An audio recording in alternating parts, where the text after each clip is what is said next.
Well, hello everybody, and welcome to a brand new prototype for 2023. I actually don't remember if we did one before this. I think we did one closing out the year. Maybe we Yeah, did something. we did one closing out the year for Game Awards / end of the year, and that was it. That's right. And that was it. And we planned to have one in January, and then we just didn't because illnesses and whatnot, and the weather was sucky. We were just like, no, we'll wait till something important happens. And then little tiny bits of important things happened, and then now a little more important things have happened, so it's time to get back together. I am Alex, the producer. Mike the Birdman is not here. He's here in spirit. He's going to be on probably the next prototype that we do, but in the meantime, it's me joined with Ken. How's it going? I'm doing all right. And we decided that we're sort of merging a couple of different ideas. The initial idea was we're going to do one in January or early February, where it was like, hey, what is exciting for 2023? What are we looking forward to? Because there hadn't been a ton of games with firm dates announced. We know, like, Ubisoft was a wasteland. We know of no dates for anything, but we just know that Mirage, like Assassin's Creed, is coming at some point, and everything else seemed to have been pushed.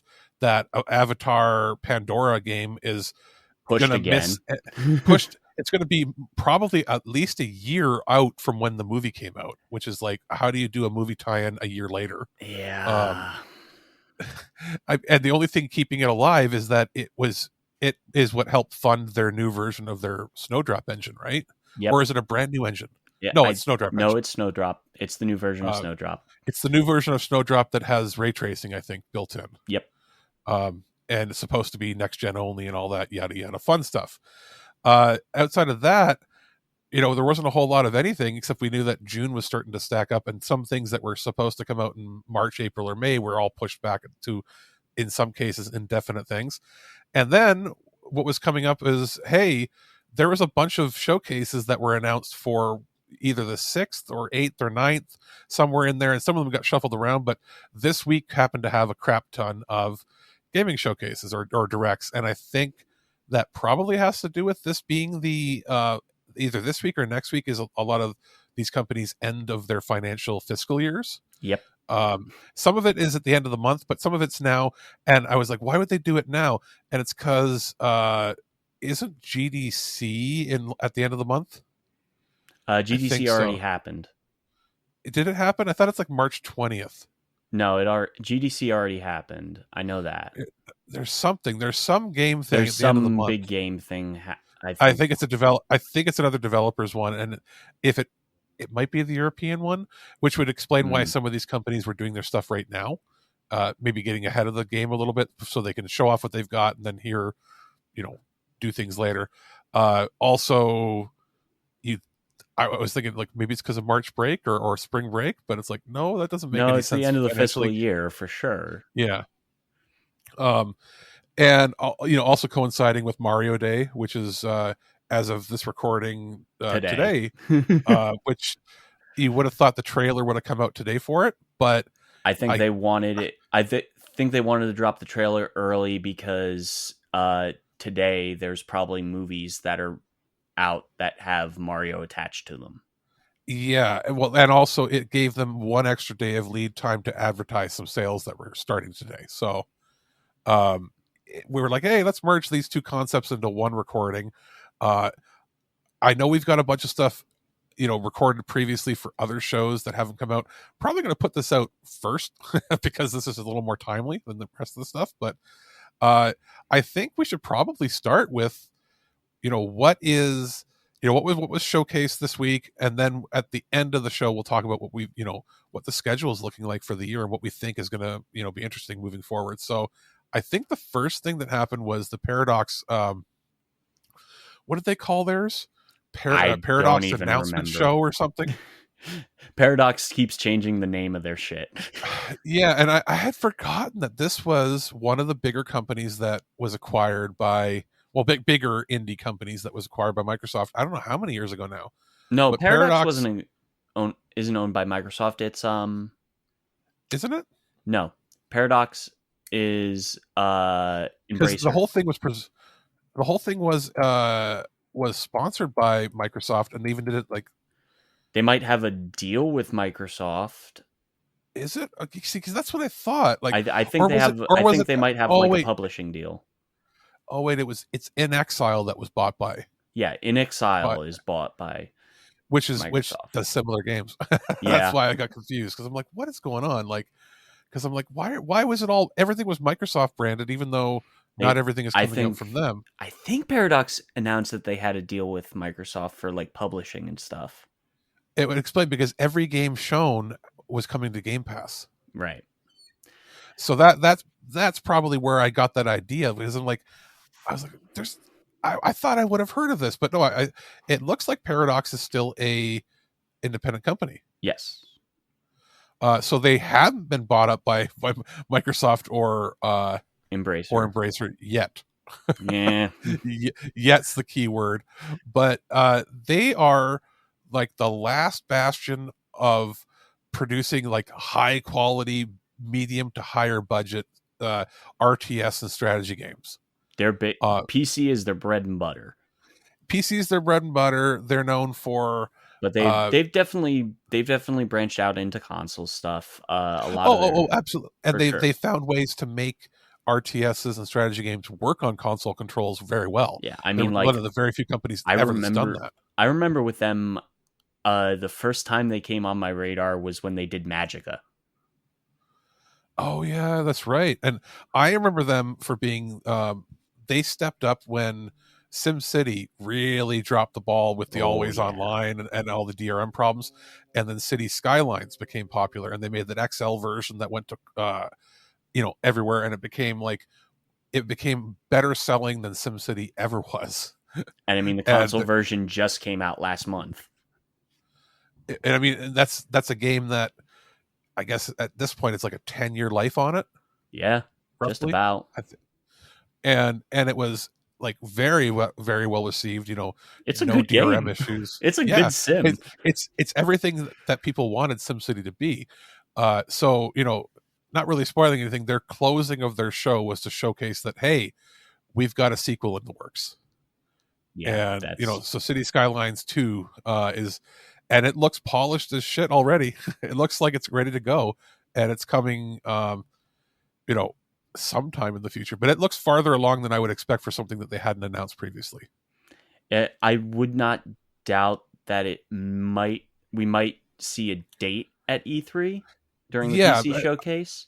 this is going to be something that they'll want out for Christmas because they did say that it is coming this year. Yeah, and So I and it looks like it's done. They could even shadow drop it because it's going to be something that gets like if it was just PC, I'd say they could shadow drop it at E3 at the PC gaming show. hmm, But it is coming to it's coming to PS5 and everything. series consoles. Coming to Yeah, everything. everything but Switch because this would be probably a little too intense. It looks like they've amped up the little AI bits of things that are happening within the Sure. town, like Sure. to not I mean, it's to not like it's not going to be Anno levels of stupid. not yeah, it's not Anno or Civ, but it's more than probably has been done in a standard city building simulator. So looks fun. Yeah, so double check. It's 2015 is when the other version came, or the first version of the game came out. Jeez. Just that was about a year or so, about a year and a half or so after the SimCity debacle, and it really picked up all the slack. And I don't think SimCity ever recovered from it. Nope. They announced Crusader Kings 3 Tours and Tournaments, which is an expansion. I'm not a big fan of it, but I know like a lot of these games are like if you're a European game streamer, this was your show.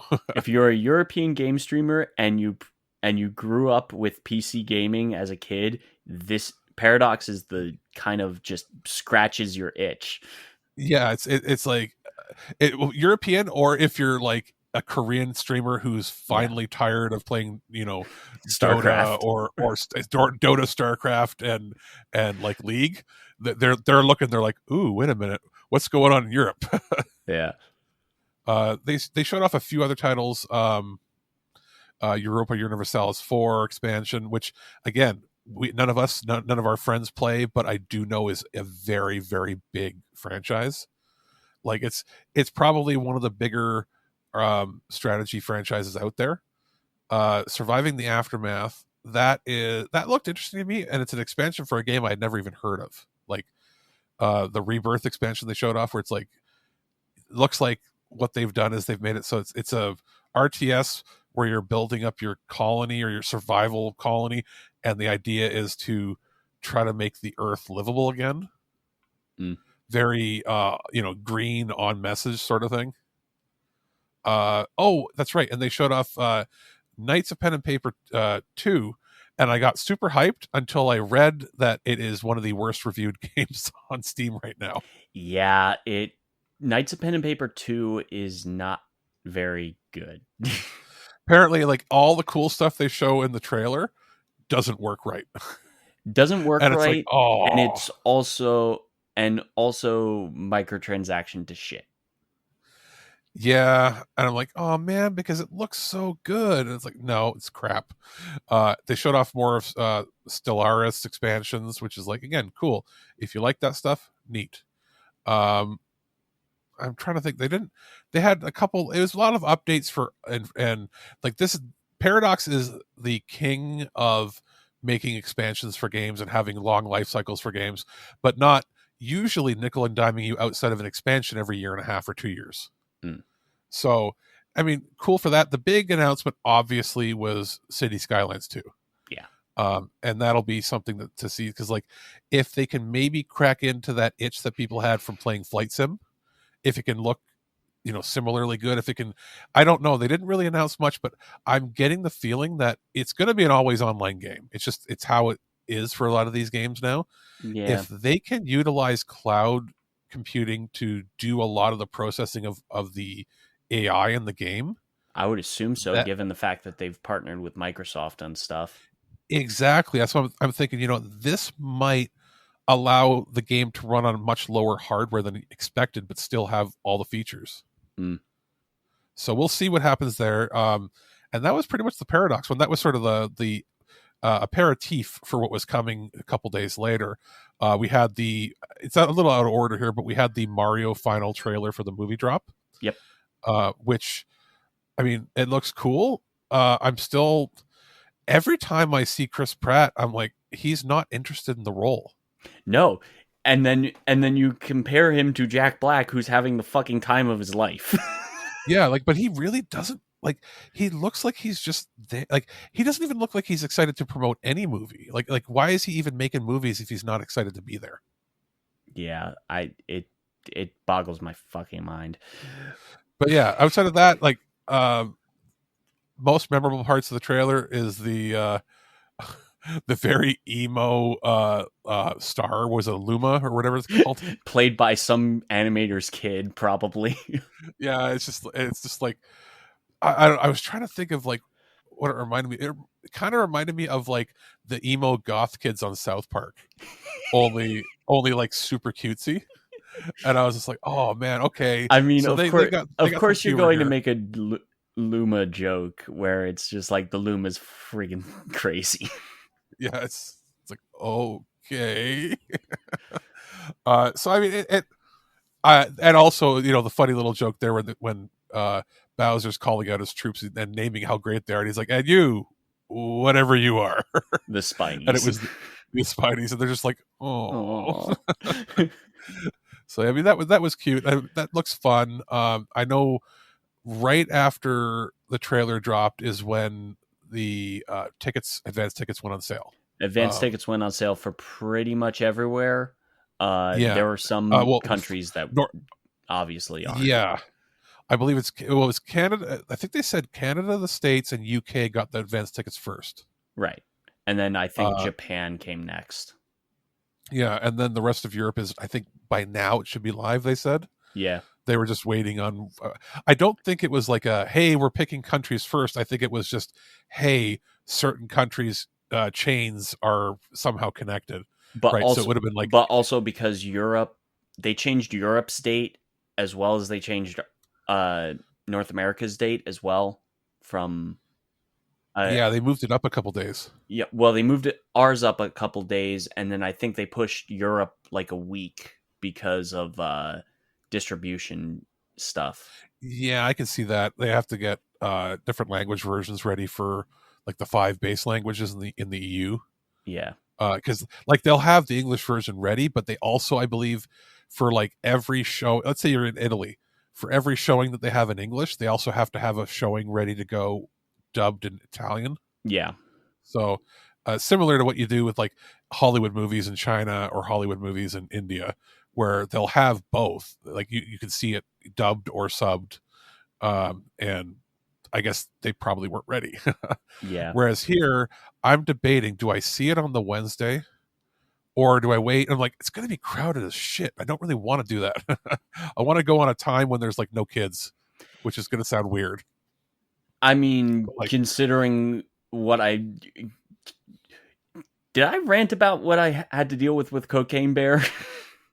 yeah, and I'm like, and that was a rated R movie, so it's hard. You would have figured it would have been easier to get away without not having kids there. When I went to see Cocaine Bear this week, there was like 20 people there, and the youngest people were probably like 24. Yeah, I wish there were just like if there was one premium screening, I would have just gone and seen it with the Yeah, premium screening. But whatever. see, like if it was going to be a bad show, like I would have done that. Like here, a lot of times the 18A or R rated movies, so like your version of R or NC-17, those movies at our bigger theaters have the VIP treatment where you have to be 19 plus because they serve alcohol. Right. And I would do that, except it costs a few bucks more. But like for certain movies, I would do it if I had a feeling there was going to be a bunch of dumb kids there. I would totally go for it. But this time when I went with my brother, it was 4:30. I'm like, okay, kids they're Yeah. done school, but they're going to be home for dinner. They're not going to be going to see this one just yet. So when we went, it was basically everybody who was done work early or wasn't working. Right. Right. So it was better. But like as we were leaving at 6 p.m., truckloads of kids were coming in. I'm like, oh, that would have sucked. Yeah. Because they wouldn't have got the comedy in it necessarily. They would have just been there to make fun of it, and it's like that's not the same. I'm here to actually have fun. Speaking of only tiny little spoiler with it, Margot Martindale's her death is amazing in it. Yeah. Yeah, it is. Strapped to a spoiler, people, strapped to a gurney, and then flipped on her face and dragged across concrete. Oh yeah. Choice effects in that movie. Yes, and it's like that's just one of the deaths, right? So we'll leave it at that. Yeah. But yeah. Yeah, no. Yeah, there's some games from that showcase that are interesting. Oh yeah, it's the thing. So Nintendo had that. We'll go with Capcom next, I think. Yep. Capcom aired. I was already watching the other showcases to catch up when Capcom was airing because I had a feeling it wasn't going to show anything new, and they didn't have anything really new. I mean, the only like bomb drop was, hey, Exoprimal's coming to Game Pass. Yeah, because nobody wants to play it. Because every person that's seen it or done like any closed betas or anything of it has said that there's just not enough garbage. To it. It plays like garbage. There's not enough to it, and what's the point? It's Earth Defense Force with better looking enemies that happen to be dinosaurs. It's not worth $80 or $70 or whatever, right? So, I think it's going to get a lot of people playing it on Game Pass. Oh yeah, that's about it. I mean, you got it. I'll try it. Yeah, and Exoprimal, it's coming out. I think what is it? Middle of July. Yeah, middle of July. They'll get some people playing it. Monster Hunter Rise, the Sunbreak hits consoles. Which was exclusive, I think, to Switch. Was it on Switch originally? Yeah. Well, it came to PC and consoles in January. Rise. Yeah. And then, but yeah, it seems like there's like a 6. And is it a 6 month or a year or so? It's a year for Rise itself, and then 6 months now and then 6 months for Sunbreak. Yeah. So Nintendo must have had some exclusivity at some point. Oh yeah, no. It was built. It was intended for Switch, but you could tell even from the Switch version that was designed for other consoles and PC. It's to tie people over until they can get World 2 made, I guess, right? Yeah, basically. Because we can probably expect to see something about that next year, I would assume. Either that or Or a tease this year. yeah, it could be we could see a tease this year and then maybe a next winter release, because that would put it at around the 5 or 6 year life cycle. 5 Yep. year, I think. Well, I mean, Rise will have finished its cycle by then. Yeah, and the idea might be, hopefully, that there's new Nintendo hardware out in time for World 2 that could actually run it. Yeah. Or at the very least run a cloud version of it, because maybe, I don't know, at that point you'd hope that cloud technology would be mature enough that it could handle the latency required for I mean, Capcom's one of the big ones that supports all these cloud versions. Yeah, and they support it like on like every back end, with the Xbox One and the Right. and uh, whatever Stadia is now being called in the back end for things. And same with Ubisoft, they basically worked on everything. Ghost Trick, they did give a date for that, June 30th. Yep. That was probably one of the things people were tuning in for, is like, hey, do we have a date on this, or is this like way far out? And also because it looked like fully remastered soundtrack. Yeah. Oh yeah. Remastered graphics, better frame rate. Now, it's the way they were talking about it is, I don't know if it's a locked frame rate. They were just talking about how it's a better frame rate. And it's like, it's probably locked. But like, also that game is a DS game originally. Yeah. So I'm assuming when they say better frame rate, it might not be 60. It might be just lock 30. Maybe. Versus where also like I was looking at like the quote unquote pre-order bonuses, and the pre-order bonuses are just different borders. Yeah. I'm like, that is the lamest fucking pre-order bonus. Now, what they have done though is all the original music has been completely fully redone. Like, not just like, hey, we've upped the sample rate. It's like completely rearranged and remixed. Yeah. And we're gonna get like full CD quality audio versus the compressed audio you would have had. So that in itself is great. Now the question will be, do you think as we get closer, this ends up being either a Game Pass title type thing, or are we going, like, is it going to be something they want to give away for free on one of the platforms, or are they going to make you pay for it? I think they're going to make you pay for it, and then in 6 months it'll hit Game Pass. Something like that. Yeah. Sometime during the fall it'll hit Game Pass. Yeah, like for the holiday season maybe, or something. Yeah. Resident Evil, they announced a demo available. Yeah, RE4 remake demo dropped. And also, like, I was actually looking at the Capcom sale, and I'm like, holy fucking shit, this sale is actually really good. Yeah. When they do sales, they do pretty good sales. Yeah, like, Capcom's usually good with their sales. Mega Man Battle Network, what did they say? They added new content to that. Yeah, all of the Japanese exclusive physical cards are now digitized and added to the game. Good. Oh, that's right. They added a mode, Mega Buster mode, which basically easy mode. Easy mode for because it's not everybody is going to have everybody wants to experience the story or have fun with it, but not everybody has time to put 20 to 50 hours into each game. Yeah. And given that there are 10 fucking games. Yeah, and even if it's like one half of the game, because it's like what, 2-part, like, yeah, like red and blue sort of situations. They Pokemon'd it, yeah. But even if you take that into account, it's like 150 hours of gameplay or 200 hours of gameplay for everything, and it's like, that's an incredible value. But the vast majority of Mega Man players are not used to, like, the ones that had some of the original games are used to having some Mega Man RPGs, but the people they're trying to appeal to are not the hardcore people. They're trying to appeal to anybody who plays Mega Man. So having the ability to have raising your attack power by 100 at the beginning of the game, basically means no grinding until you're at end game stuff. Right.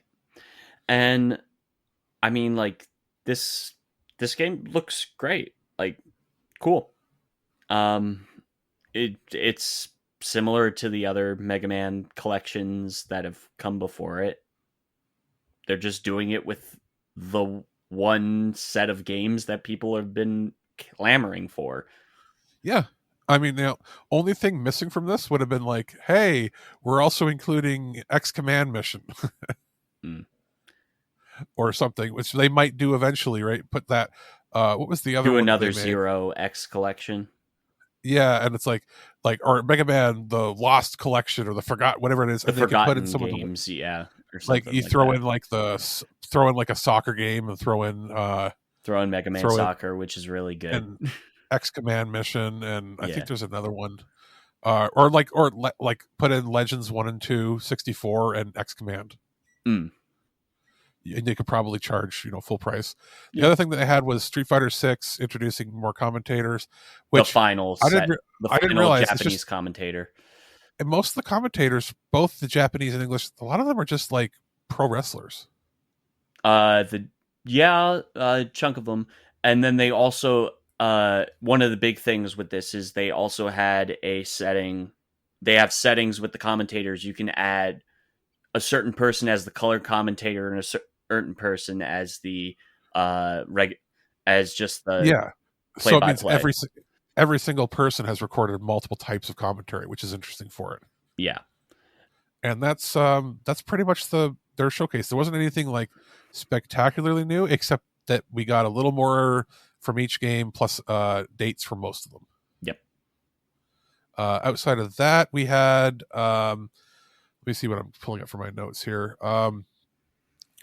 We had the Nacon showcase, and I'm trying to find, where is it here? There we are. Everything that was shown. What did they showcase? Rugby 24, which we don't play, but still, I keep forgetting that they're the company that has the sports licenses that EA doesn't have and 2K don't have. Yeah. So there's that. Pro Cycling Manager. What is it here? Tie Break, which is a tennis game. Yay. Clash Artifacts of Chaos. I don't think. Oh, is that the one? Yes, yes, yes.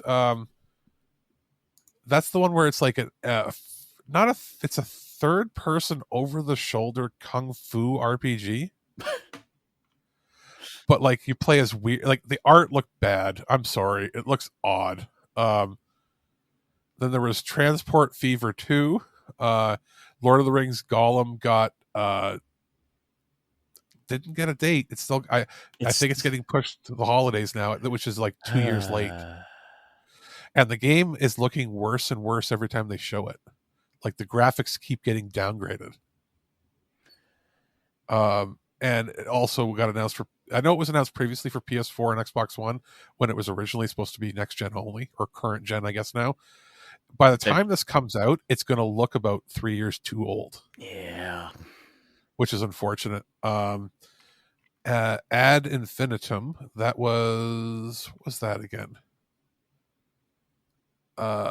Generic looking game that nobody cares about. And Gangs of Sherwood looks interesting. That's the 4-player co-op action. It looks like what the Dungeons and Dragons game was supposed to be. The one that came out, was it 2 years ago, that ended up being crap. But still, again, I keep saying it like that because it's just sort of meh. Raven's Watch, or is that the one that was? That's the co-op one. Either way, they all look kind of the same. They're chasing trends. Tourist Trophy Alaman, Ride on the Edge 3. If you like motorcycle simulations, that's the one. War Hospital was shown, and I thought it looked really cool till I realized I would be crying and depressed the entire time playing it. I don't want to play a War Hospital simulator where every choice I make is about who I have to let die. I don't want that. I don't want that, Europe. I'm sorry. I'm glad that you exist. And then we ended on RoboCop Rogue City, right? Which I saw some people being like, it doesn't look good enough. Why? It's like, it's a double A or single A title. It's never going to be triple A. This is the company that made the Terminator game that Mike really liked. I thought was bland, And but had interesting. no one else actually liked that game. Yeah, like it They had gave him a interesting lot of crap. ideas. It's like, oh, they have a couple different endings. It was very bare bones, but it had a spark of an idea that worked. This looks like a step in the right direction. It's cyberpunk looks like it's within constrained areas, so it's not a fully open world. It looks like they'll load the level that you're in, and the level might be a section of town, and then you do your little missions and stuff within that section, and then move on. And it looks okay. It looks like it looks like it's worth playing. It looks like something that should be a Game Pass title or should be a PS Plus title. I don't think they can charge full price and get a lot of money out of this. From what they've shown, it does look interesting. I've seen some people online, both in like forums and as well as on YouTube, complaining like it doesn't sound like RoboCop's super into it, and they got Peter Weller and they got this. That's like, dude's like 75 years old. He's not going to sound like he did when he was like 38. Yeah. Uh, and at the same time, just be glad they got him and not a sound alike. And on top of that, it looks like the gameplay that's there works. That's what's most important with all these Eurojank games. Yeah. Like, people forgetting, this is not an American production. This is not a Japanese production. This is a Eurojank production. Yeah. It'll be interesting to see how it turns out. And it got a date. It was moved from, originally it was supposed to be a March release, then May, then June. I think it got a September release time window now, which is smart because nothing coming out in June is going to be able to compete with what's coming out in June currently. Yeah. So a September release, if they can release it at like, now the regular price in the States is what, $69 for most games? Yep. If they can release this at like 50 to 60, somewhere in that range, like if it was just like $54.99 or $49.99, I would say 50 is bare. 50 is as as high as you're gonna make it. Yeah, like if this releases at 50 or 69 for the collector's edition that comes with something cool, like if this can come with a little statue of RoboCop or something, then people would buy it. But I don't know anything. We'll have to see. We'll have to see some gameplay. Hopefully there's a demo out there, but I don't think so. I think they're going to just throw it out. And then finally, as far as gaming showcases go, as far as I know, unless something else came out, was the level 5 one. And that was was it like 3:30 in the morning our time that it aired? 3:30 or 4:30 a.m. And that was the level 5. What did they call it? Level 5 something something something. Whatever it was. It was basically their rebirth because we thought they were dead as a company. Like we had no idea that they were, going to be releasing anything. We thought level 5 was like pretty much dead as a company because they had a bunch of titles that were supposed to be in the works for localization, and then right around the time the pandemic hit, they're like, hey, all of our stuff's been canceled. We're also closing our American localization division, so if any of our games ever come out in the West, they've got to be localized by somebody else, but we don't know if we've got any games in the pipeline. And we're like, oh man, like I thought they were dead because they had was it Yokai Watch 4 was canceled mid-production, at least for the West. Yeah. I guess Nintendo just didn't want a competitor to Pokemon anymore, even though like you would think they would have. It's not really a competitor to Pokemon. But then again, maybe, you know what? Maybe they saw how bad Pokemon was turning out recently. Yeah. Like, I wonder if that actually had, like, if they saw how much better that looked and played.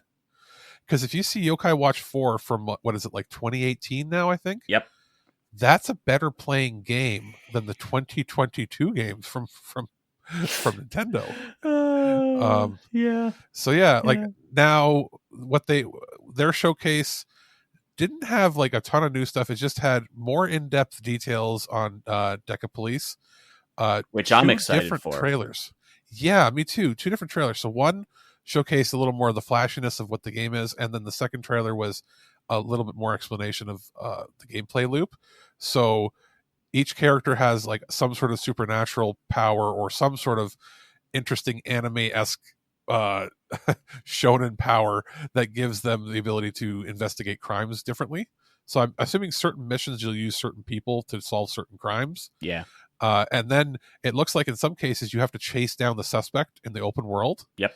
And when you chase down the subject in the open world or suspect, you go into a turn-based battle where you can run around the map on what would be like an open grid to position yourself to then do your moves. Yeah. So it's like it's a little bit like of a mixture between the Tales games and Persona. Yeah. And I mean, it looks cool. I don't want to see much more from it. I just kind of want the next time I see a trailer, I don't want to know more about the story.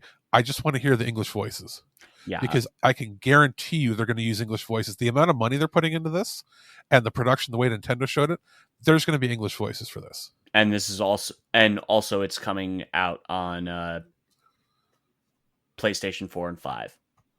That was the big surprise there too. But they also didn't show who's publishing it, because I assumed Nintendo was publishing it because I thought it was an exclusive to Nintendo. But there's no publisher listed, and they don't publish their own stuff, and they don't even have an American localization division that could publish it anymore.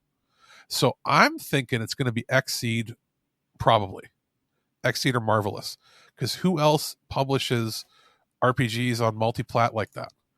Yeah. It's not, because if it was Namco, they would have shown it was Namco.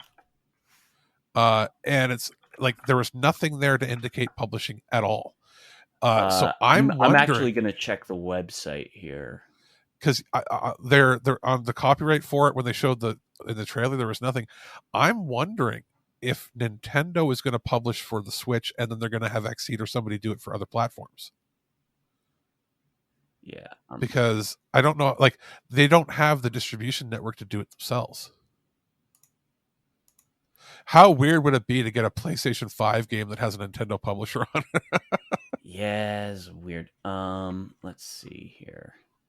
Yeah, no, there's nothing about design and production, just level 5. There's nothing about publishing or anything.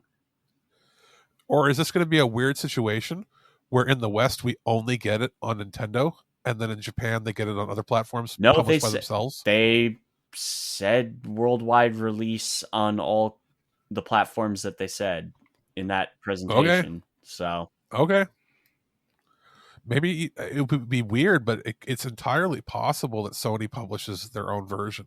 Maybe, but probably not. I'm getting the feeling this is a Marvelous / Xseed sort of thing. Yeah, it sounds like something they would publish. Like, because you would think like NISA, but NAS America doesn't do a ton from companies that size anymore. They do things from their own internal development. Like the only other thing I could see is this could be like an Atlas joint where Atlas picks up the slack and does it. I would love that if Atlas were to say just help with the localization and have their team do it. Yeah, because that's what I'm thinking. Like it's all going to depend on. That's where we're going to see who's doing the localization is the question. Yes, we're all asking. If it's Sega / Atlas, then it's Atlas. If they're going with a third party, if Nintendo is doing the localization of it, then it's entirely possible that Nintendo is doing the publishing on the Switch itself, and then they're just going to have somebody like Xseed just do the physical publications on the PlayStation platform. But that seems kind of odd. Yeah. So like ideally, I would love it if it was Atlas that did it, because it would mean we would get top tier voice actors, pretty much guaranteed. Right. But we'll see. I think this is something we're going to find out because it's coming this year, right? So yeah, this is something we're going to find out probably at E3. Yeah. And then we'll see from there. Outside of that, they had that mecha game. What was it called? Makashi? Let me just give you the name here. Megaton Musashi. Okay, yes. That was one of the ones that was in production before they shut down their Western division. Yes. And that looks awesome. Only problem is, are we going to get it because there's a lot of licensed properties in there that are not owned by the same person? No, they Here. again, they specifically said we are worldwide releasing this. So I guess there's nothing from Harmony Gold in there. Nope. Or there isn't. or if there was, it's no longer in there. Yep. So nothing from Harmony and nothing from whomever else that might be in charge. But that was always the holdup, because I believe that the original version had properties that from Macross and Robotech in it. Yeah. So we'll see. But we saw like some characters. I mean, it looks awesome. So not quite chibi style robots, but like somewhere in between chibi and like full size simulation style robot fights. Looks action packed, fast paced, pretty sweet. We saw more of the Layton game. I think it's a sequel, isn't it? Yeah, okay. We didn't really see much of the Layton game, to be perfectly honest. The two big things are that they officially revealed that yes, indeed, it is the next game in the chronological order of Layton games. It takes place after Unwound Future, and it's going to take place in America with an older Luke, and one of the big like puzzle fanatic groups is doing the puzzles. Oh, so like a real world puzzle, like yeah. Okay, so it's that's kind of neat. Yeah, I mean it's still more than we knew from that 3-second trailer before. So I mean, all they had to do was say we're making a new Layton game, and people would go, "Wait, what?" Yeah. So and that's cool. The big thing with this is I think they said they're localizing it in like 20 languages or something like that. Yeah, for Layton specifically, release. They were pointing out that we're going to localize it in like 20 languages. Yeah, they're doing a big push, which means we're probably. I'm getting the feeling that before we even see this, we're going to start seeing collections of the previous games brought up to HD. That would be nice. Now, the real trick is, how do they work in some of the touch controls? And I guess all you have to do just make it a point and clicky thing. I mean, they've make it have point and clicky, but then leave in the touchscreen controls for when you want to play it in dock mode. Well, sorry, in handheld I mean, mode. They ported all the Layton games to phones as well. Yeah, so you can do it. Like, it's just all they have to do is make it so that if you move the analog stick, it brings up a on-screen icon, just like a pointer. Yeah. So yeah, you can do it, and I think that might be where they're leading with this, where we might get a couple of them, or maybe not even just a port. It might even be a case of using the same new game engine, just remaking the originals with the same puzzles, but like with modern controls. That would require a lot of work. Yeah, they're not going to do that. But yeah, so we saw that. I'm trying to think anything else. There was 5 games they showed off, right? That Fantasy Life I, which is going to be the I stands for internet, so it's going to be an online kind of Animal Crossing /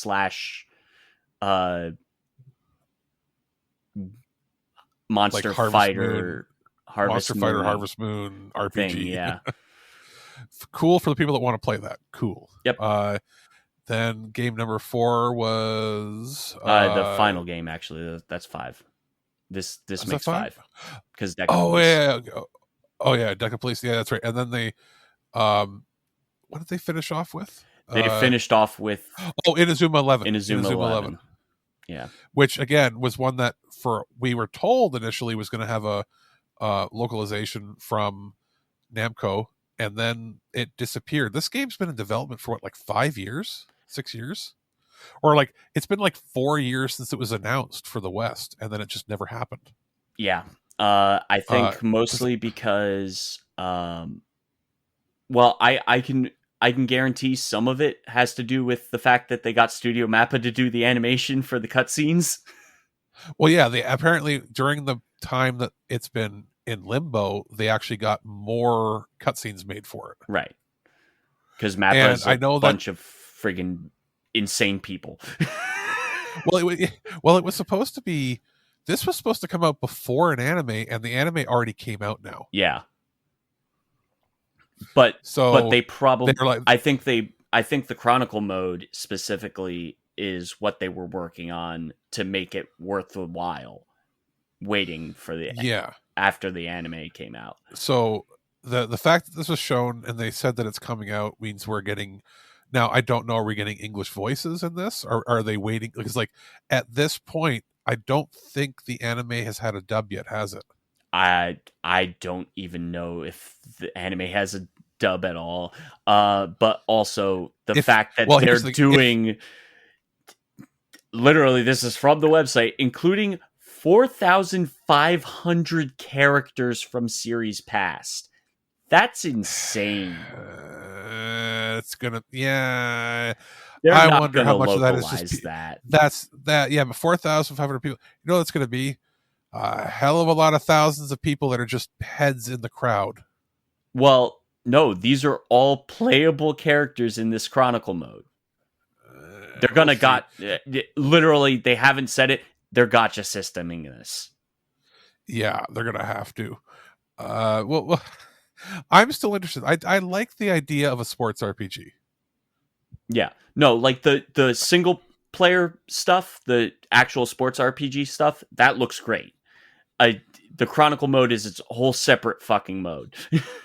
Yeah, so well, we'll see. It's just I'm glad to see that they've arisen from the dead, and like the whole time I was hoping for a hint of a Nino Kuni game, but uh, no. yeah, and also like, they just announced literally this a couple days ago that Nino Kuni, uh, 2 there's something with Game Pass like Nino Kuni's leaving Game Pass, I think. Or no, Nino Yeah, Kuni 2 is getting added to Game Pass, I think. maybe that's what it was. Yeah. Something like that. But Something like like I that was with that looking at franchise. looking at what they've got coming out. Let's see here. I just pulled up their Wikipedia. Yeah, that Megaton Musashi. I think so. There's 3 versions of that game, or iterations of that game that have been Yeah. out in the last few years in Japan, and I think we're getting We're getting Wired. which is the complete version. Yes. Then Fantasy Life I, The Girl Who Steals Time, which is not going to be confusing at all to people who have that. Was that anime movie, The Girl Who Leapt Through Time, or something? Well, even even when you search "Girl Who Leapt Through Time" on Google, it's a cluster F anyway. Exactly. So, but Inazuma 11, Victory Road, sure. They've also got Decapolis, Pressa Layton, something called Ushiro, um, which doesn't have any link to it or anything, but that's on there coming soon. But I'm looking at like their previous releases. Yeah, Yokai was 2019, so yeah, it was a while ago. I guess we're probably never getting it now, or we'll have to wait until I don't know a 10th anniversary where they might show up at some point. Um, but like it's weird that I think the last release they released here in North America was Snack World, and that failed miserably Mm, in 2018. I think they had to self-publish that, and it didn't do well at all. right. And that would explain why they had trouble. But like before that, their last big release was Nino Kuni 2, which was really well received and it sold pretty well. But looking at like previous stuff, like I was always hoping like, oh, are they going to show a yokai? Are they going to have like a something from their past Also, that I maybe they won't think have to. Nino Kuni is stuck with Bandai Namco.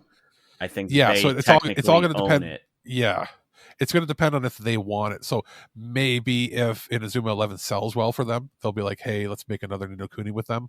Yeah. So we'll see. But that's all the showcases, and I mean, not a ton of stuff, but still interesting. You know, it's the end of the fiscal year. Let's get hyped a little bit. Some games from all these companies got dates, or they were at least confirmed for the rest of the year. Not a lot of firm dates for everything, but I guess this is just the preview because in 3 or 4 months we're going to have E3 showcases anyway. Right. But speaking of games that we know are coming out or don't necessarily have dates for, I was looking at what's coming for the next few months, and there ain't a whole lot right now.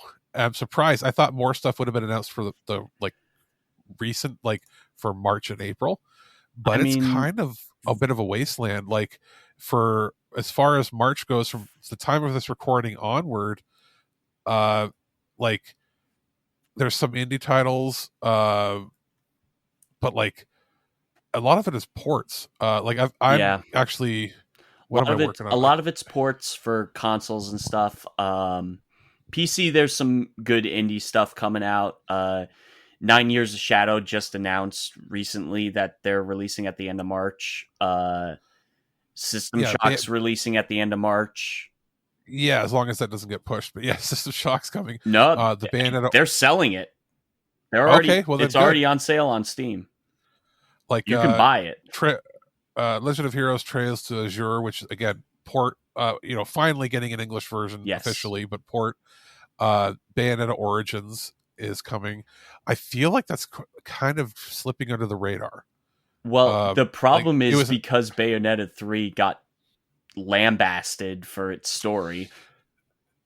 And you know what? And when I was playing it, like I kept thinking, man, this would be great on hardware that could actually play it.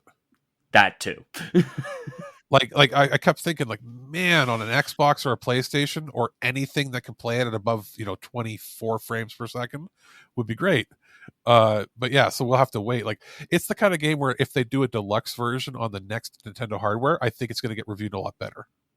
I think it's going to get reviewed a lot better. Technically, I think the story is still trash. Oh yeah. Dude, especially the ending. You don't play those games for that. You play the games. You play those games for the action and the eye candy. That's pretty much it.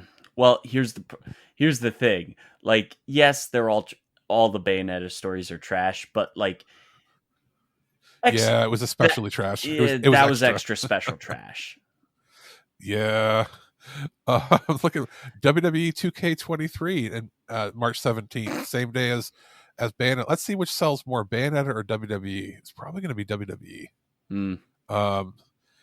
Remnant from the Ashes. Tachia, which is going to PS Plus as a extra / premium tier.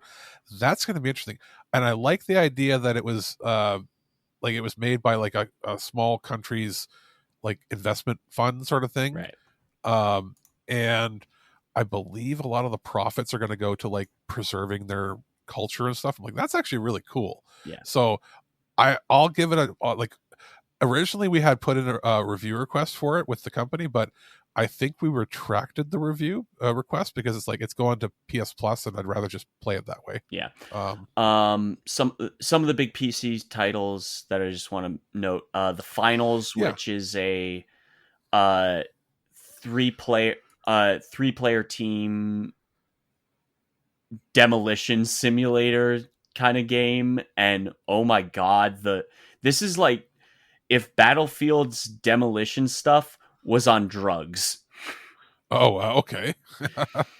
It is it is insane. Like, this is going to be a game that, yeah, people are going to play it, but also people are going to watch this because it's like, oh yeah, it's like Siege and Battlefield had a baby. Oh, I could totally see that. Atelier Ryza 3 is probably going to be good. Have we heard anything about it really? Nope.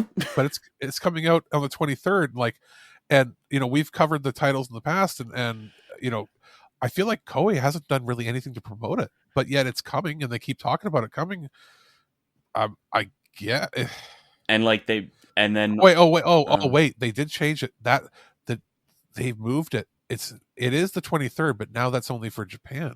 So they're no longer having a simultaneous release. Maybe the localization was taking longer. Yeah. But then like the rest of the month, Resident Evil 4 at the end of the month. Yep. That's the big title for the rest of the month. Let's be honest, that's the big title for this entire month. Also, Last of Us is hitting PC at the end of the month. And they released the specs on it minimum slash, or I guess like normal for 1080p 60 is a Well, Ryzen 3600 with what did they want, a 2060 or something? yeah. I mean that's become the norm for Yeah. PC at this And point. this is and they even make a note like that's not including using like AI super sampling and all. So like Yeah. you could get away with like a 1660 at that same settings if you're willing to turn on sampling or whatever, or even if you have like an Intel card, you could probably get away with turning on One XeSS. of the things that there's a big notice on the Steam page. This game only supports Japanese interface voice for customers in Japan only. It's a weird. There must be some weird kind of localization bullshit. So like if you're playing in Japan, you can only use Japanese voices, Yes. but if you're here, you can use both. Yeah. Okay. I mean, I don't know why you would want. This is the kind of game where I don't know why you'd want to use another language. Yeah. Like you can use subtitle. Like like Well, yes, there's talking. that includes like the interface, the UI stuff as well. Oh, yeah. It's probably got a completely different build Yeah, that's for what I'm Japanese thinking. keyboards and everything. Yeah, that makes sense. The same day that comes out, MLB The Show 23 comes out, Yep. which will be the second year that it's available on stuff other than PlayStation, which is weird to me. But if we get a review Because copy, Major League Baseball forced them to. yeah. And I did end up going like I reviewed the copy. I've always reviewed it on PlayStation. I did go and try it when they put it on Game Game Pass. Pass. Yeah. It worked roughly the same, except I did notice the frame rate seemed to be a slightly better on the PlayStation. Well, no, So duh. I don't know. Yeah, I mean that's they are like they're still developing it on PS5 and then porting it.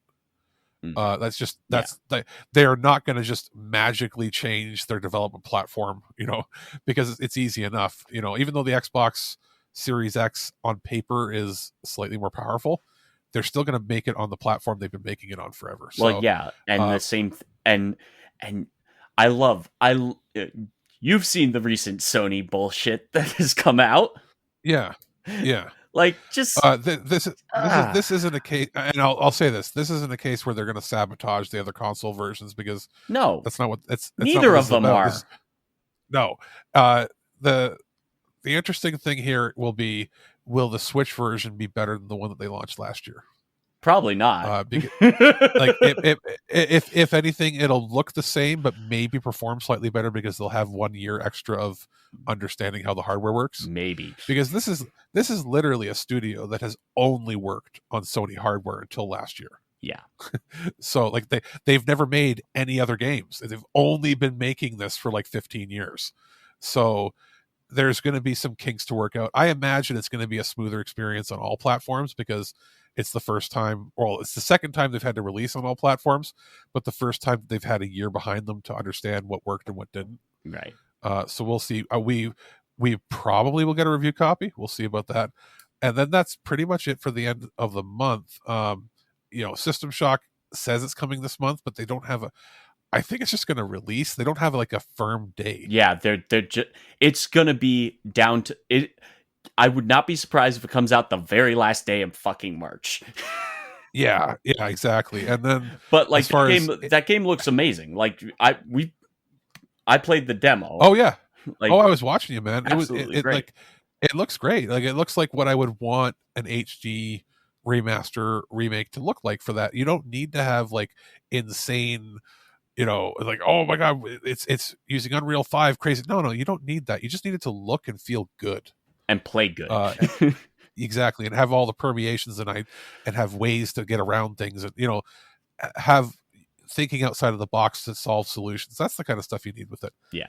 And then looking at April again, beginning of the month, like Grimoire once more, okay. And then EA Sports PGA Tour, Dokapon Kingdom Connect is going to be good for its small audience. Yep. Mega Man Battle Network, whatever collection, that's going to sell pretty well until the 14th. Minecraft Legends, I guess for the little kids. I don't know anybody else that's going to really It's care. it's a I think it's going to, because it's on Game Pass, people are going to try it.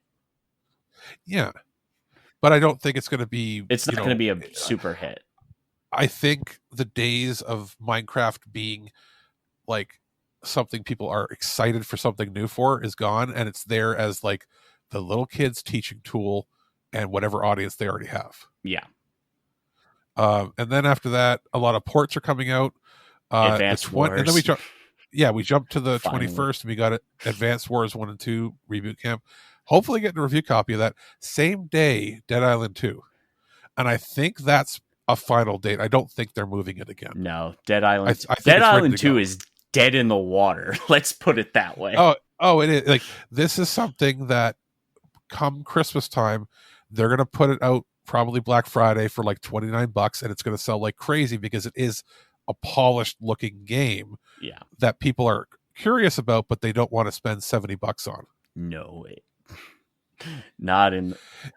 It looks like a really good $30 game, if that makes any sense.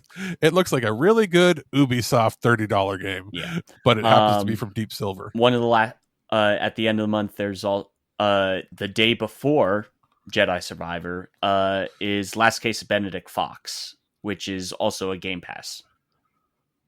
Oh, yeah. Okay, so yeah, I mean, there's that. And then for the rest of the month of April, you have Star Wars Jedi Survivor. That's going to sell well.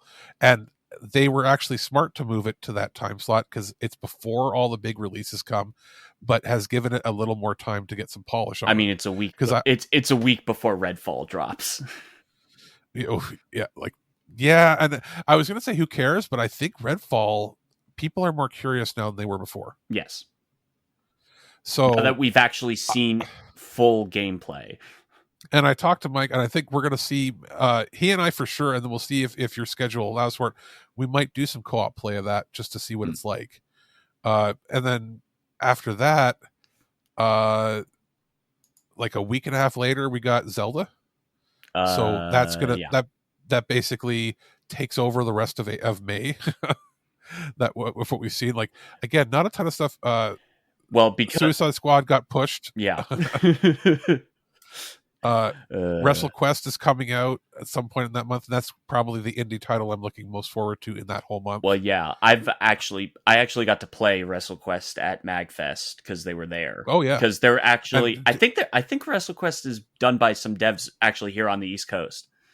Probably. Let me look. It's Megacat Studios. Where are they located? I think they are. Pittsburgh. Yeah. Okay. Yeah. Makes sense. So I mean, and it's a wrestling town too. So yeah.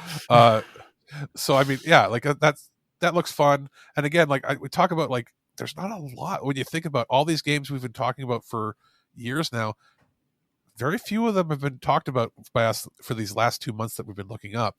And then you hit June. And I mean, I didn't mean to gloss over Zelda, but what else can you say about it? You know it's going to be the biggest hit exactly what's going to happen. Like and it's also the first Nintendo game that's going to cost you $70 or in your case more. Yeah, $80 here, I think. But you know what? There are only 2 games that we have announced for this year that I think are, because I don't even know if the Call of Duty, that whatever is coming, is going to sell as much, because it's not really, it's like a full game, but it's not a full game. The talk is it's like an expansion using the same engine, so yada yada. Yeah, there's only 2 games that could really give Zelda a run for its money on how many sales they're going to have, and they're both in June, right? So yeah, like beginning of June, you've got the Etrian Odyssey collection, which is going to sell well, even though it's expensive as shit for the people that love it. Yeah. Loop 8 is coming on the same day, which is going to be a niche RPG, which is I've got my eye on because it looks interesting. But and it's from Marvelous putting it out, so we might get a review copy. Street Fighter 6 is coming. That is another contender that could sell a fair amount. But as far as not being in the same genre, obviously, I think Street Fighter 6, 1, because it has a single player, 2, because it's polished as fuck. and it has and that open world mode where you're running around and Yeah, stuff. It's going to be interesting. yeah. Katamari, we love Katamari reroll plus Royal Reverie comes out the same day, so that's on the second. Both of those.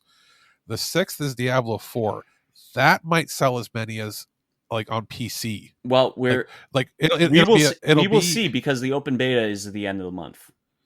it's and this is what it depends. Are people mad enough at them to just not buy it for No, what it's how they've been Blizzard. treated? It sells. I know, Period. I know. So this is the thing. It's going to sell And 30 then million and then in, copies and then in in like a year, maybe. and then in like 6 months, when or in a couple in like here's the thing, we don't know when the deal is going to get finalized. The deal's going to happen at this point. Yeah. We don't know when the deal is going to get What finalized and what we how don't know is bad if and how everything is going to get distributed. exactly we don't know. I am 90% sure they're not going to get to keep the whole company. They probably And aren't. I think what they're going to have to get rid of is certain divisions within Blizzard. And I think they may not get Diablo. Now they might get Diablo, or like they may have to have a choice. Do you want Diablo or World of Warcraft?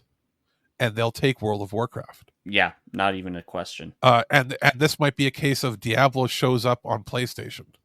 I mean, it already is going to show up on PlayStation. No, That's I mean, sorry, but Sony is going to buy that it. studio. Yeah.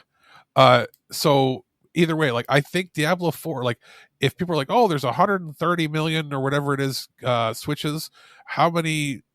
Everybody's going to buy Zelda. I think Zelda's going to sell 30 million in a year. Not even a question. I don't know if they're not going to hit 100. They may hit 50. They're going to keep the life cycle. They are going to have one Tears of the Kingdom that is going to be. It's going to sell 10 million. It's going to sell. It's going to sell a lot over the course of the summer, but yeah, once winter hits, they're going to push that thing. Not even a question. I think they're going to sell 10 million by Christmas. Yes. Which you'd be like, that's not a lot. That's 10% of the install base. That's actually very large for a single console. Note that Breath of the Wild had an attach rate of like, I think it was like almost. I think it was almost 1 for 1, almost. Like the first 6 months it was over 50%. It was like 60% attach rate. Yeah. And then by the end of the year, it was like 80%. And then it sort of tapered off as the wider audience got the Switch. Right. I bought it when it came out and I played a little bit. And then I gave it to somebody else. I traded them because I wasn't a big fan of I don't like when my equipment breaks in games and stamina. I'm not playing this. I don't like that. I hate it. It might be a little different here. They've been careful not to show, if you notice in the gameplay, what is there because now it could go two ways. One, are they not showing it because they know that was the biggest complaint people had, was the stamina bar and the weapon breakability of weapons? Yeah. Or like, and that they're afraid to show it because those people that were mad are there, or are they not showing it because it's not in the game anymore? I would love if it's not in the game anymore, to be perfectly frank. That was really the only thing holding me back from actually enjoying it. And I mean, my tastes in games have changed a little bit. And I mean, like I sunk a lot of I sunk over 120 hours into Breath of the Wild. Well, it's been 6 years, so I'm willing to give it a try again. Yeah. But like, that's the one thing holding it back. So I think we're going to hear something like in Japan, it had 5 million sales in the first week. Yeah. And then I think it's going to sell 1 million or 10 million within the first month worldwide. And maybe even 15. Do not be surprised in April that they announce, hey, we've got a Zelda Direct. Yeah, probably. And that's where we'll see anything that was lingering. But Diablo has a chance of selling 30 million in a year. Oh, Diablo is one of the big releases that people are interested in. The open beta is in like a week or two as of we're recording this. And that is going to be what's going to be the telling point. If there's good reception from that open beta, then yeah, this is going to sell gangbusters. Because we got Xbox, PS5, PS4, like they Everything. comparatively, like people are like, oh, I've seen people like, oh, Diablo won't sell more than Zelda. It's like, dude, Zelda has it. And there's also 130 million or whatever, 130 million Switches. Diablo, PS4, PS5, Xbox, that's 200 million consoles. Also, like, and remember when Windows. Diablo 3 came out and people were saying Diablo 3 wasn't going to sell well? And this looks way better than that, and looks like it plays way better than that. And Diablo 3 sold like 40 million copies over the course of its life. Yeah. And that was basically, and that was over the course of them porting it to other shit, including the Switch. Yeah. Whereas here it's going to simultaneously launch. Like, it's going to have a $15 million or 15 million unit sale week across the platforms, no problem. Yeah. So it's going to give a run for its money as far as like game of the year, even potentially. Who knows? Maybe not. Probably not. But maybe it'll be nominated. And then you've got a week and a half late. Or wait, was it a week and a half later? 6 days. 6 days. It's Front Mission 2. Yeah. And then Final Fantasy 16 is on the 22nd. That's the one that's the most interesting thing to watch. Yeah. Single platform, just like Zelda. This is the first, if I'm getting this right, first third-party exclusive to the PS5. I think that is that is a AAA title. Oh, nope. Well, actually, no. Yeah, Forspoken was because also that came on PC. So yeah, no. That's what I'm saying. I think this is the first AAA. And the hype behind this game, they're probably gonna sell between 8 and 10 million. They might have a 50% attach rate by the end of the year. And also console. Just like, and here's the thing, I'm very tempted to get a PS5 for this game. The problem is the PS5 is a ginormous hunk of stuff, and I'm like really waiting for that PS5 Slim.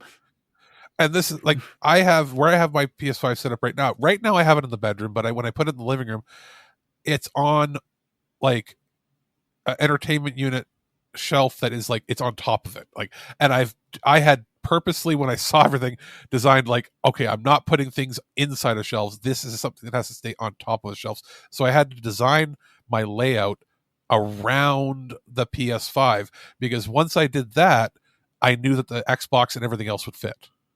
Yeah. Like, it's the kind of thing where it becomes the showpiece of your of your setup. Now, if you're somebody who is gaming on a laptop or gaming on a mini PC, now that you can really do that with some of those like Minis Forum ones where they have like built-in really cool shit, or you don't have a large tower, it's not as big of a deal. You can fit it where you would normally fit a computer. The problem is if you also have a computer and you're trying to fit them both in a room, you have to just leave a whole lot of open space above it. Yeah, I mean, like, here's the thing. I have no desk space anymore. I have no space to put it on my desk right now. I've got the soundboard as far as it can go without bumping into my mic arm. My soundbar, my now external disk drive, because PC cases are bullshit nowadays and don't have disk drives. The Series S or the Series X and the Switch. And then that's the end of the desk. Well, it's 2 inches taller than my mid case for my gaming PC. Yeah. The thing's a ginormous. Now, it does pump out the heat out of the back, and it does stay cool. I've never had it overheat. Yeah, it's great. I get that. But like, it just feels a little over designed. But when you consider that and I'm not the only one, there's a lot of people. When I got it, not just if I wasn't doing podcasting and I wasn't a reviewer and whatnot, I would still bought the system. I bought the system to be my Final Fantasy system. Yeah. If that, like, this is gonna, when I saw the announcements, I was like, this is a system seller. They are going to move several million systems with this game. Easy. So I know that if this does not sell 12 million copies within a year, this will be disastrous for both PlayStation and Square, because I think the expectations are somewhere between 15 and 20 million total copies. And given the fact that the game is basically done, they're just polishing. Yeah, they've been polishing for the last 6 months. So this is something where you're probably going to see something in Famitsu say that this is the fastest selling game on the platform. I wouldn't be surprised if it is the fastest selling Square Enix game, period. It might, yeah, you're right. It might even surpass Dragon Quest. Well, over there, yes. This might match FF7 here or surpass it, because FF7 was stupid. Remake. It did something that people weren't expecting. It brought a lot of wider audience gamers into Final Fantasy. Yeah. Something that hadn't been done since FF7 in 97. Yeah. Like it because what this did is it brought people in that were streamers or casual gamers. They're like, what is this? Because it had that battle system that was the hybrid. This being a pure action system, they're banking on this being like a 20 million seller. Yeah. And I mean, as long as it's got the story and it's got the feel of a Final Fantasy, that's all that really matters. What I'm interested in seeing is if this sells like 20 million copies, what does that mean for FF7 Remake Part 2 or Rebirth? Is that going to be, are we entering Call of Duty numbers then? Are we entering, like, is Final Fantasy going to finally go completely mainstream outside of just regular gamers? Are we going to see like the people that walk around wearing Mario and Atari shirts wearing Final Fantasy shirts? Like, if the Twitch numbers for Final Fantasy 16 are ridiculous, like breaking records, big. Yeah, like if it stays in like the top 5 for several months, oof, for a single player game, yeah. At least, actually, if it can do it for 2 months as a single player game, that will say a lot. Yeah, exactly. So we've got that. Think about that. That is, and also just like, and for PC users like myself, like it is going to come to PC eventually. But Yoshida said 2 years. It's going to be probably full year. Yeah, well, it's a full year till they're allowed to. No, it's 6 months. Or 6. It is a 6 month. So, but Yoshida said do not expect it in 6 months. And I can tell you why. It's not just because of how hard it's going to be for them to make the port work, because around 6 months after it comes out is when we're getting Final Fantasy VII. They're not going to want to double dip a Final Fantasy at the same time. Yeah, and also like 15 took a year anyway for PC. Anyway, yeah. So, but think about this. This is within 20 days. You have Zelda, Street Fighter, Diablo, and Final Fantasy. People are going to be eating good. It's like, oh, Broketober. It's like forget Broketober. So there's Broke opening summer. And then, right after that, we got Story of Seasons port. Ghost Trick is coming out the week later. Master Detective, Raincode, which is Layers of Fear is supposed to be coming. Layers of Fear as well.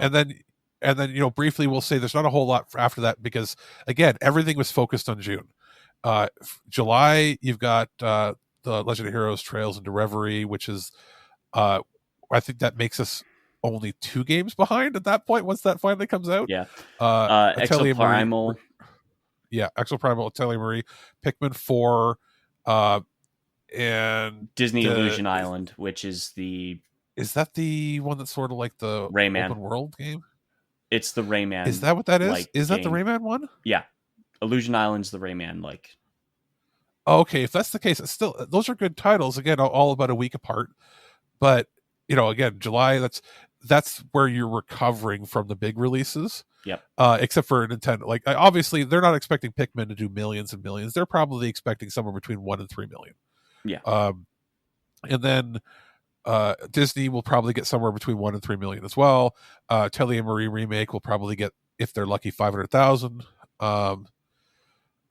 Legend of Heroes Trails in Reverie, that might do upwards of 1 million because it is coming to all platforms at once. And unlike the last two that were the PSP ports where they just used Japanese dubs, they're doing the full English dub for these ones again, Oh, they like the are. mainstream releases. Okay. Yeah, yeah. So for getting a mainstream English dub for it, and it's the next one, and I know that Trails of Cold Steel 4 sold quite well for them. Yeah. And So also it just makes the one thing that is against it is the whole fact that it's an interconnected franchise that has like yeah 20 something games connected yeah to and it.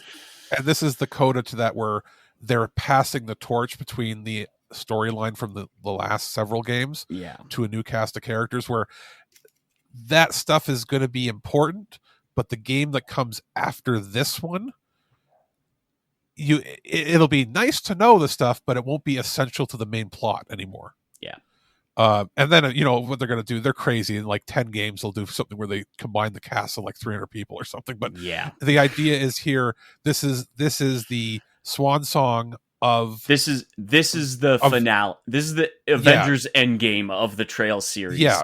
Yeah, Trails in the Sky, Trails, Azure, and that, like the Crossbell story that they just put out now, and then Cold Steel, they're all being put together to, they already had their conclusion in Cold Steel 4, but they're doing the epilogue here, and then the other half half of the game you're playing as the characters from the previous, and the other half you're playing as new characters, and you're going to see how they connect, and then bye old characters, here's new stuff, and then we'll move on. So it'll sell well with its fans, but I think the next title is where they're going to try to introduce new stuff, and it's going to be more at parity. So that'll be cool. And then August, I would say they're probably going to sell it as like get in now. That's what I think you're going to get a lot of sales on stuff, because the game series has been going on so long with the connected stuff that it went so long that all the Xseed titles went out of print, and then they had to get reprinted by NAS America that has the license now. Yeah. And they might do more packages again. And then in August, again, we only have dates for the end of the month. We have Sea of Stars, which, yes, very much thank you. I'd like it now. Yeah. And then Baldur's Gate 3.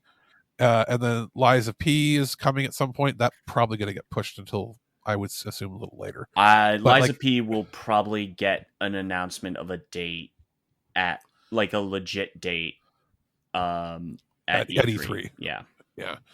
And then September, we've got Starfield got the date finally for September 6th, and they're not moving it from there. They're not moving it anymore. No, because if they move it any further, they're going to have all their sales cannibalized by Call of Duty and everything else. Yeah. And then Root Factory 3 special for those people that want it. Cool. RoboCop sometime in September as well. It'll sell as well. It doesn't matter when you put that out. It's going to sell as much as it's going to sell. I don't think putting it out at any time would change it. Yep. Also, at some point in the next little bit, we're maybe getting Hollow Knight Silk Song ? Yeah. I think it's going to drop during E3. That would be amazing for a shadow drop, for sure. I don't know if it'll be at a Nintendo showcase or if it's just going to drop. Well, also, it showed up in Xbox and it's coming to Game Pass. You know what? It might drop at Jeff's games, opening live or whatever they fucking call it. Ooh. That'd be a good get for him.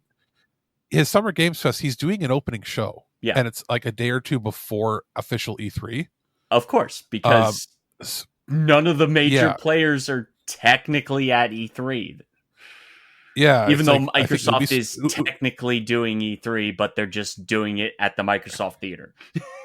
Ubisoft is, I think, the only one that announced they're going to be on the floor. Yeah. They did confirm that now. And I'm assuming after that, talk is Konami might be there. Oh, no, Konami is definitely going to be there. Konami has a bunch of stuff. Yeah, and I'm assuming Square is going to be there. Yes. They're going to have to be, because like a week or two later is Final Fantasy. So they might do a Square Enix showcase there. They'll do some stuff there. Those will be the three to watch there. Everybody else is sitting it out. But everyone else will be sitting it out, but they're going to do something at that week. And Namco will be there too. They'll be on the floor, like because they'll have a bunch of licensed properties to probably talk about. Yeah. But outside, and probably Koei Tecmo will have a small booth. Like, but as far as like actual showcases taking place at there, expect an Ubisoft Forward to be branded as an E3 one, Yeah. and expect something from Square Enix. Yep. And then outside of that, who knows? Konami might have And something. yeah, very likely, or they might partner with somebody, but still, it'll be that. And I just suspect like Silksong, that's the kind of get that I think Jeff would want to have. Oh, Drop it. If Jeff, if anything that Jeff has that can shadow drop, Silksong would be the one. Yeah, I would imagine so. That and probably a trailer for something else that's like, ooh, crazy, and then it'll be like, and surprise, you'll see it at something, Yeah. you know, or and then he's going to be back to do Gamescom at the end of the summer anyway. So Right. we'll see what happens there. And then as far as dates for anything else for the rest of the year, all we have is one for October with Sword Art Online Last Recollection, which I think you'll be a fan of, right? No, all the Sword Art Online games are trash. I know. It's sad because they're so interesting looking and they end up playing like crap. Then November 10th, the day before, that's not gonna. We'll see about that. And then December has a tentative date for Mina the Hollower, which looks interesting. Which is Yacht Club Games' next game.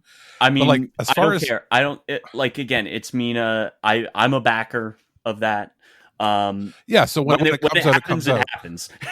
Kind of. Yeah, and it's like Sea of Stars. As much as I want to have it happen, if they said, "Hey, Alex, we're not going to make the August release. We're going to put it out in October," okay. Yeah. If that meant more polish, or meant, hey, we took some feedback into consideration from the demo, I think the number one thing they have to take into consideration from the demo is the overworld. You move too slowly.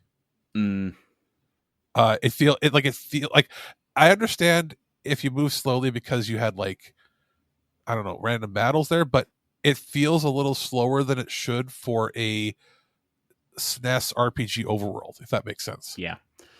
I mean, it's something so small. All I have to do is just increase the movement speed by like 0.5. Yeah, and I'm sure, like, again, the game, we've both played the demo. The demo's fucking amazing. Like, oh yeah, it looks beautiful. And I'm going to assume that they have to put a better tutorial at the beginning of it to explain how all the systems obviously, because instead of burying it in the menus. Yeah, it took me a while to get what the battle system was in that demo, but like, again, it's a slice of the game that isn't actually the beginning of the game. So yeah. Well, I mean, even to the point where they're like, you can't go into this area, but stand here and we'll play the music that Matsuda made for this area. You're like, okay, I'll stand here for 10 minutes, just listen to the music. So, I mean, that'll be fun. Again, when it comes out, with indie titles. As long as they're really good, I don't care how long it takes. Especially given the fact that I'm a Kickstarter backer for a lot of this stuff, and it's just like, when it comes out, it comes out. I don't really care. And like, I'm just going to briefly scroll through the unscheduled releases, the ones that were sort of confirmed for the year, but might get pushed or might have dates. Like Age of Empires 4, just going to list them off, like ones that are interesting. Alan Wake 2, I think that might get a holiday release. Yeah, that they're going to aim for a holiday. That's something that Summer Games Fest could get an exclusive trailer for. That'd be great.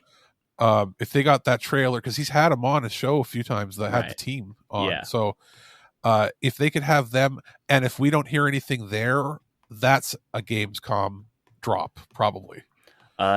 Supposedly Bomb Rush Cyberpunk is finally fucking coming out. Yeah. Arc 2, we haven't heard. Oh yeah, Armored Core 6 has Armored Core game 6 pre-orders. They have said it is going to be aiming for the fall.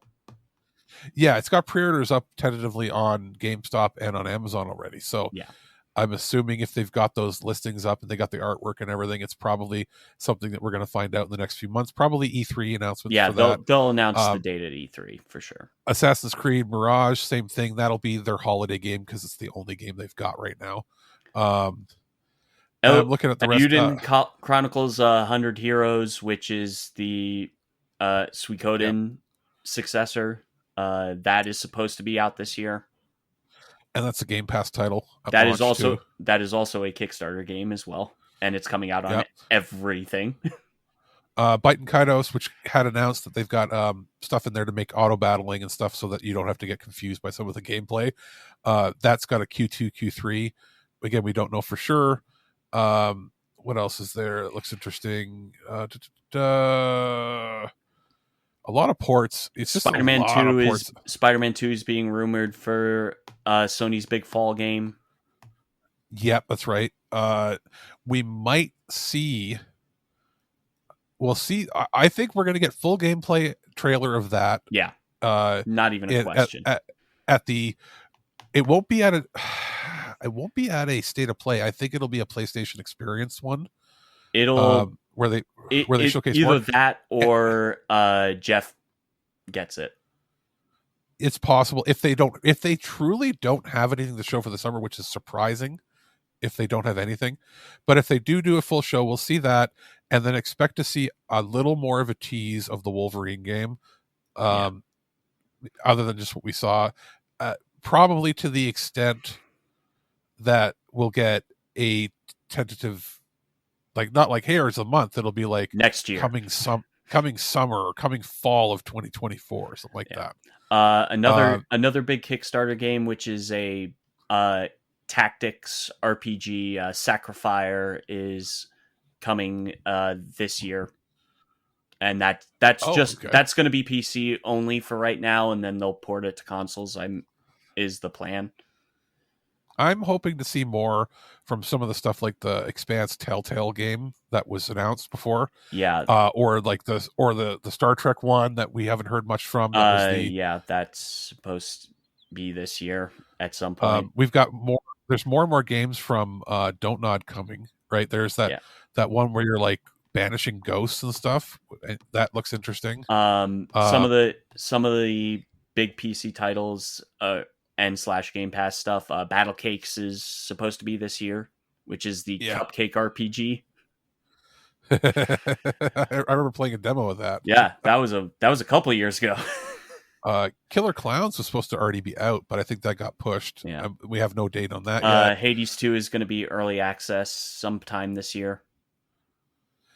Yeah, what I'm hoping to see most this year from E3, like things that are not announced but maybe would get a shadow drop of a release date. I want to see Dragon Quest III, the HD 2D or 2D HD. Yeah. They did confirm that's a simultaneous worldwide release. I want to hear the voice acting, because one of the things that they've got internally is all of those 2D HD games have full voice acting in both English and Japanese. Yeah. Every single one. That's been like an unwritten rule. And I want to see how they do it, who they get for the voices, because whoever they get for that game or that game franchise will probably be the same way that they present any other Dragon Quest 2D HD, because if that sells well, expect 1 and 2 and 4 and 5 and 6 to all get redone over the next 5 or 6 years. Yeah. What'll be important is whoever they get at some point to play Talon, the merchant, will be like in every single other one. So that's going to be congrats to whoever voice actor gets that, because they're going to be, because that character money. Is reused in so many games. Yeah, they're going to be making some money. And I'm picturing, I mean, he's just basically he's Fat Mario the Merchant in Dragon Quest. Yeah. So either that I'd like to see. I want to see more from Dragon Quest 12. I think they're saying is going to be darker. I think we'll probably get like a CG trailer for that. So yeah, well, and in the past, like last couple of years, they did the Dragon Quest presentation when Square had nothing to show. I think this is just going to be part of a Square Enix Presents at E3. Oh yeah, no, they're going to push. Where they're going to put. Yeah, they won't push. They won't Dragon do a separate Quest one for Dragon Quest this time. It's going to be all together. It's going to be. Yeah. We're going to see stuff. We're going to see at E3 stuff for Final Fantasy. Well, we're going to see some final stuff for Final Fantasy 16. We will see more from Final Fantasy 7 Rebirth. Have to, because it's coming out like 6 months after E3, and then we're going to see. And that's Dragon just Quest us assuming that's what's happening. And we know Dragon Quest 3 is like they Dragon on the Quest books 3, they I is coming this year. I would say That's a is September yeah, release, I think. September. Yeah, like early fall, late summer. That's an easy fit in the calendar. Because it'll go between the Final Fantasy releases for sure. Yeah. So you've got that, and then like outside of that, I want to see what I want to see is we're at E3. There's whatever whoever's presenting it or whatever, and we get a tease for Persona. Yeah. Specifically, Persona 6, because are we still technically in the year of Persona, like the anniversary year, or when does that end? Is that That was ending in June or July? That ended a while ago, my dude. Was it? Yeah. Oh, well, whatever. But like, I think we're gonna get Persona 6's tease. That, or I want to see a tease for Like a Dragon 8. I mean, we know that the Like a Dragon 8's prequel game is coming out this year. Yeah.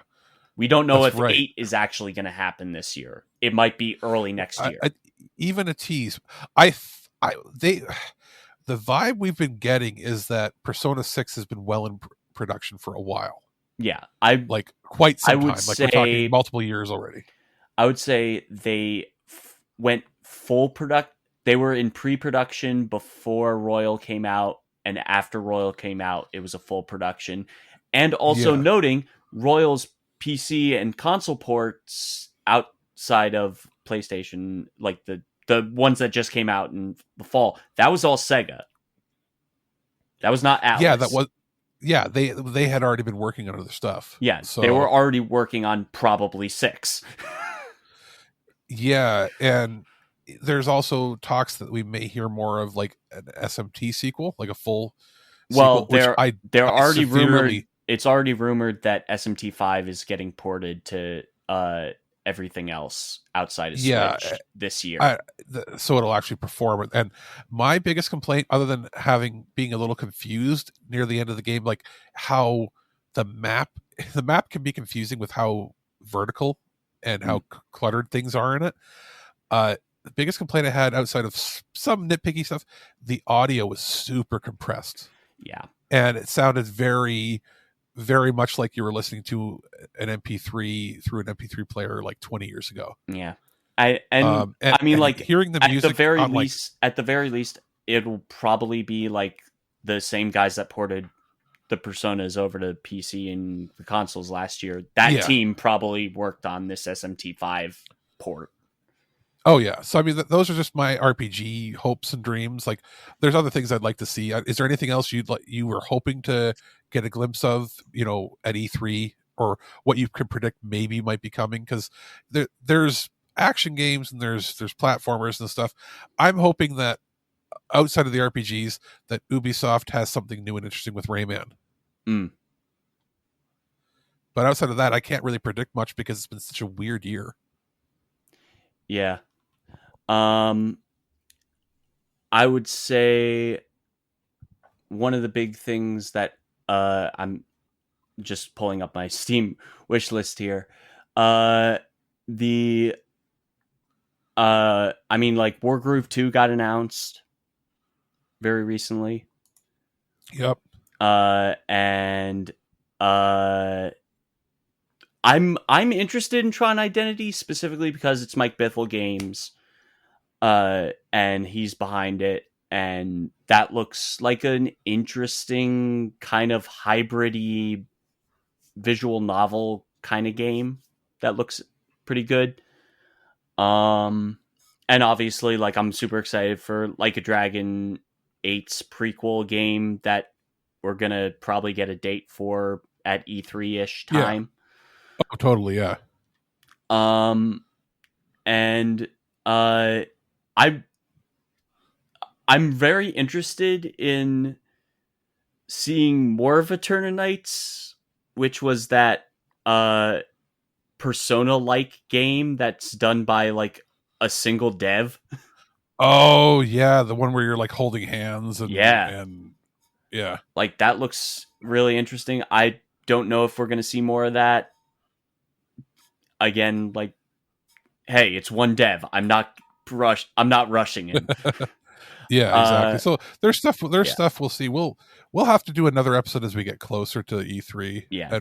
And we do our E3 coverage. But yeah, like I know we've been rambling on for a bit. That's the state of where we are as gamers right now with the prototype. And enjoy this 2-hour listen. pretty much, it's like, hey, here's what's happened in the last little bit, as well as our predictions for the future, what we're hoping to see. And we'll be back with Birdman next time. Maybe he gets some of his thoughts on because his gaming habits have changed, and we all sort of drift in different directions when it comes to things. And sometimes these games, pull us together. Like, I think we're all pretty excited for Final Fantasy. And I mean, I'll be streaming that thing from midnight.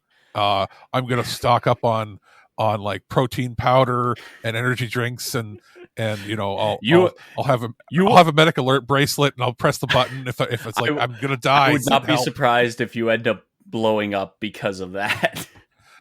Because you're gonna be the crazy man that has been streaming Final Fantasy 16 for fucking 16 hours. The plan was to do 16-hour streams, and then I realized you can't upload 16-hour VODs to YouTube. You can only upload 12-hour. It's like, you've ruined my plans. And then I realized, wait, no, that's not healthy. At 11 hours, I'm ready to pass out. And it's like 16 might be a bit much. So yeah, well, I'll figure out the plans by then. I'll go on a workout regimen, and we'll get it going. But it could be done maybe, but we'll see. But yeah, so I mean, that's probably it for this show. We'll have a more focused topic on something in the near future. I think Birdman has some ideas on franchises he wants to talk about with us, so we'll see from there. So I guess for This Week in Geeks prototype, we have been Ken from This Anime. And I'm Alex, the producer. Birdman's a baby, didn't want to show up. No, he just had other scheduled things that he had to do. So he's like, hey, take the reins and do this. So that's it. That's it for this week or this month or however long it takes for us to get another show out. Back. Exactly. Any insanely breaking news, like if a new Switch gets announced or something, or a new console, or the game deal passes with Microsoft, we'll probably come back to do an emergency broadcast at that point. But until next time, like, subscribe, all that fun stuff. Thanks for hanging out. It's a new year with the prototype, and we got plenty more coming.